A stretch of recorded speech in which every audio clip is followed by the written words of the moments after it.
கலியுகம் என்றால் என்ன? விஷ்ணு புராணத்தின் 6வது அம்சம் கலியுகம் என்றால் என்ன என்பதற்கு விளக்கம் கொடுக்கிறது. கிருதம் திரேதா துவாபரஞ்ச கலிஷ்சேதி சதுர்யுகம் திவ்யைர் வருஷ சகசிரைஸ்து தத்வாதசபிர் உச்சியதே. இந்த கலியுகம்னா என்னன்னா, மொத்தம் 4 யுகங்கள் இருக்கின்றன. 4 யுகத்தையும் சேர்த்து சொன்னா சதுர் யுகம் என்பார்கள். சதுகுனா 4ன்னு அர்த்தம். 4 யுகம் சேர்ந்தால் சதுர் யுகம்னு பேரு.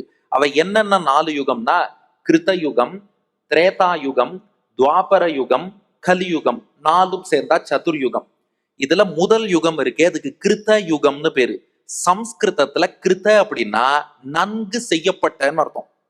எல்லாமே எதுல நன்னா இருக்கோ, பெர்ஃபெக்டா இருக்கோ, அதுக்கு கிருத்தன்னு பேரு.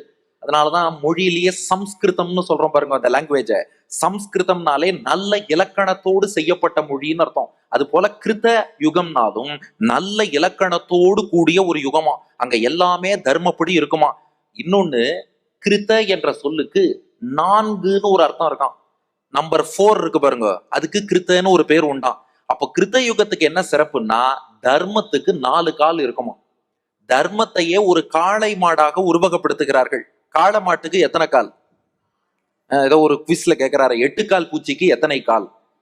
அது போல காளை மாட்டுக்கு எத்தனை கால்? 4 கால். தர்மம் என்பது ஒரு காளை மாடாம்.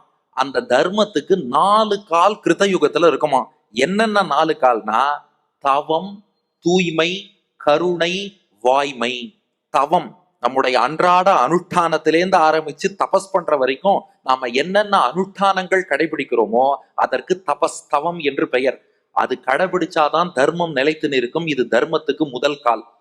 2வது கால் தூய்மை. உடம்பும் தூய்மையா இருக்கணும், அதை விட முக்கியமா மனசும் தூய்மையா இருக்கணும். இந்த புறந்தூய்மை அகத்தூய்மை 2ம் இருக்கிறது தான் தர்மத்துக்கு 2வது கால்.